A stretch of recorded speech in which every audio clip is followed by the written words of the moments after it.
Hi, I'm Glenn Broder, and thank you for joining me for my daily video blog. Today we're going to talk about fear again because we have gotten a lot of calls and a lot of emails from people that are agreeing that this is the reason why they're not moving forward in their lives. Now, I want you to know a little bit about me. It's important that we get to know each other over a period of time because as your subscription progresses, you're going to find that things that we talk about on a regular basis are common to you. And you're going to get great value from the things that we're going to be able to work on over a period of time.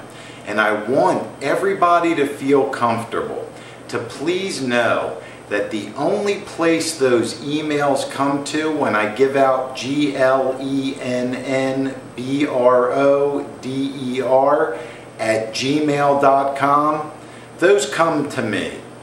And I want you to know that I answer them very often. Sometimes I can't get to all of them, but I always watch what the questions are and the things that people are asking me to talk about on a regular basis, and I try to make my presentations match what the people within the subscriptions want.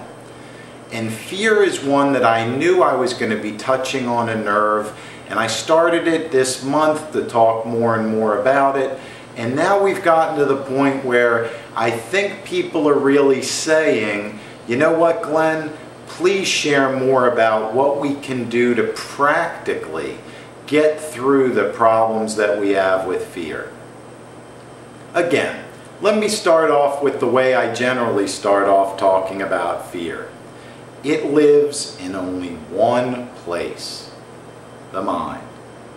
It's the only place fear lives. It's a limitation. It's an immobilizer. And the truth is, if you think about it, if you were doing those things, if somebody else was doing those things to you, immobilizing you, doing things that weren't for your best advantage, would you be upset at them? Yep, you certainly would. So why, if you do it to yourself, are you not upset? Well, you know what? You are upset. And that's what causes the problems with fear and guilt and immobilizing things that we think about and then make happen practically. They manifest themselves in our lives as if they're real. And you know what?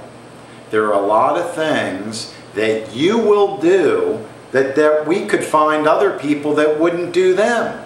So it's not even that we have common fears. We all have our own. But you can find somebody that has already broken through any fear that you have. Now this is where another concept that we talk about comes in extremely, extremely importantly. It's the concept of modeling. Mirroring and modeling. What's mirroring? Mirroring, and I'm a businessman ultimately, I try to help people. The products and services I'm involved in are to help business people, but the bottom line is I'm a businessman. Mirroring and modeling are two fabulous tactics in sales. What's mirroring?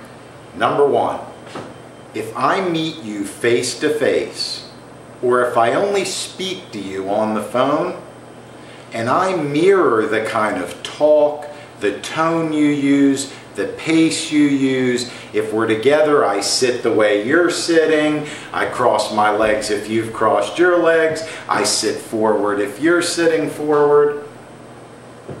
I sit back if you're sitting back. Psychologically, mirroring is something that can help you to build rapport. Subconscious rapport. The prospect in a business situation does not even realize that that is going on when you do it. People in your life when you do it. You'll find if you're having agitation between you and somebody else, act like them for a while. Not in a bad way. Model them. Mirror them. Walk the way they walk. Speak at the pace they speak. Look them in the eye. All of the things that it takes to make that subconscious rapport. That's mirroring. That's the first step, building a rapport. Second step is modeling. Modeling says that if somebody has done it before, it means it can be done again. And you want to know the limitations of the mind, and with fear we always talk about the mind. Here's a very interesting thing. Look it up if you need proof of it. It was believed by distance runners, mile distance runners, that the 4-minute barrier could not be broken. Now listen to this. As soon as one person broke the 4-minute mile, that year a number of other people broke it as well. What does that tell you? That tells you that we put even physical limitations on ourselves with our mind. Now let's go back to fear for a minute. In the last talk we had, we spoke about maybe the best way to deal with your fears is to prepare the way that you would want if nothing could go wrong.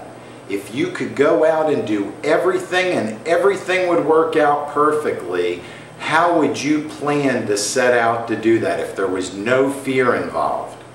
Then you read it back to yourself as if you're going to be asking somebody yourself to accept what you say you want to do moving forward, and then teaching the mind what you need to do first, relationship-wise, whichever way you're using the system, and then you'll find that the fear dissipates and disappears, because by planning you realize that the fear was only in your head, and now that you're practiced and polished, you can go out and fix anything.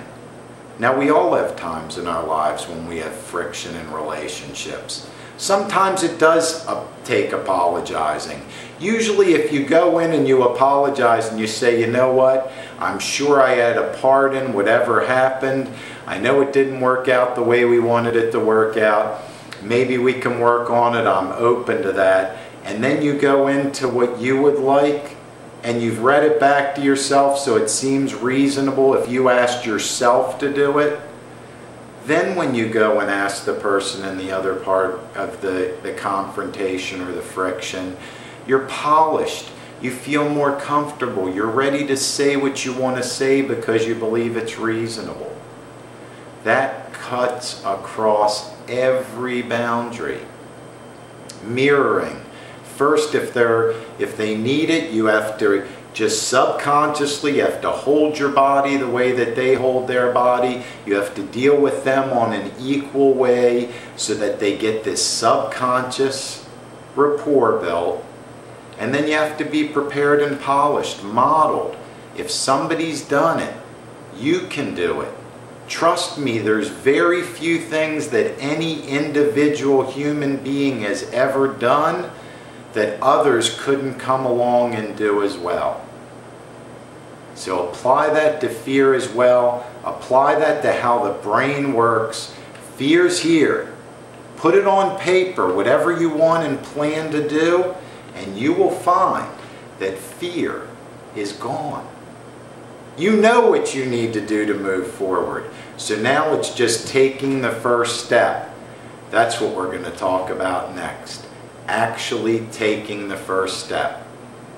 Our subscriptions are available through 888-674-6743 or glennbroder@gmail.com. Join us on a daily basis. The subscriptions are worthwhile. Give us a call and let's get you set up. Hope to talk to you soon, and I'll see you tomorrow. And as always, have nothing but ferocious courage.